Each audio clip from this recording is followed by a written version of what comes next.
Saudara-saudariku yang dikasihi Tuhan, Shalom, salam damai sejahtera untuk Anda semua. Selamat bertemu kembali dalam Renungan Harian Katolik.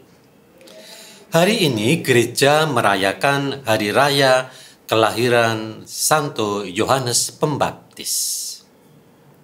Saudara-saudaraku, setiap kelahiran, seperti juga kelahiran Santo Yohanes Pembaptis, pantaslah dirayakan, karena tiap kelahiran merupakan wujud terpenuhinya harapan atas kelanjutan sebuah keturunan. Namun bukan hanya itu saja, kelahiran juga menunjukkan adanya harapan masa depan yang lebih baik. Maka penamaan anak menjadi penting.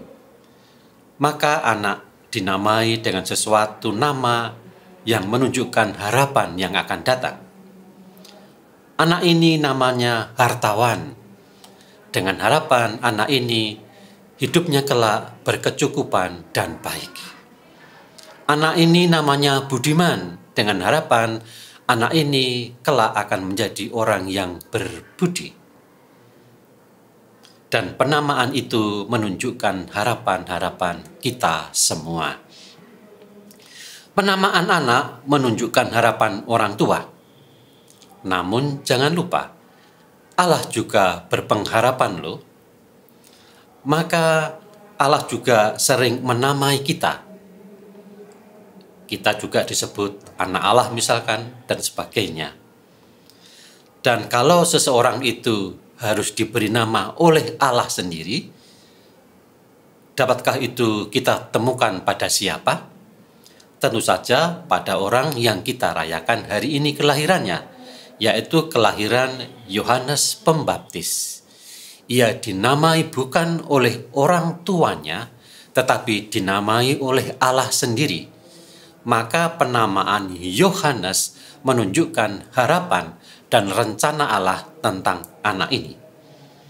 Maka mari kita baca kisah suci kelahiran Santo Yohanes Pembaptis dari Injil Lukas bab 1 ayat 57 sampai dengan 66. Genaplah bulannya bagi Elisabet untuk bersalin, dan ia pun melahirkan seorang anak laki-laki.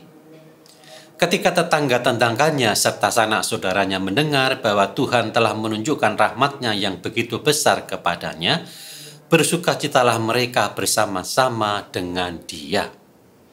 Maka datanglah mereka pada hari yang ke-8 untuk menyunatkan anak itu, dan mereka hendak menamai dia Zakaria menurut nama bapaknya.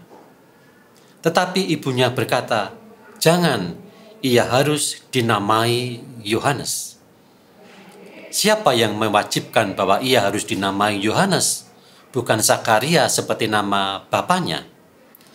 Itu kita temukan dalam Injil Lukas bab 1 ayat 13 sampai dengan 14 ketika malaikat memberikan kabar gembira akan adanya anak yang akan diterimanya di hari tua. Namun Zakaria tidak percaya. Pemberian nama itu berkaitan dengan kata-kata malaikat ini. "Jangan takut, hai Zakaria, sebab doamu telah dikabulkan. Dan Elisabet istrimu akan melahirkan seorang anak laki-laki bagimu, dan haruslah engkau menamai dia Yohanes. Engkau akan bersukacita dan bergembira, bahkan banyak orang akan bersukacita atas kelahirannya itu." Jadi jelas, penamaan Yohanes itu diberikan oleh Allah sendiri. Saudara-saudaraku yang dikasihi Tuhan, apakah orang Katolik selain diberi nama oleh ayah atau ibu, juga diberi nama oleh Allah? Tentu saja iya. Bukankah kita sering disebut sebagai anak-anak Allah? Bukankah itu sebutan yang keluar dari Yesus sendiri, Sang Putra? Allah menyebut kita anak-anaknya tentu dengan harapan kita memiliki kemurahan hati seperti Allah Bapa yang sempurna di dalam kasih. Yang kedua, bukankah ketika kita dibaptis, kita diberi nama baptis. Nama itu juga menunjukkan harapan supaya kita memiliki kesucian dan kebijaksanaan seperti nama kudus, nama baptis kita. Maka penamaan rohani dalam baptis juga mengikatkan kita akan fungsi penamaan itu, yaitu dijadikan satu keluarga dalam kerajaan Allah.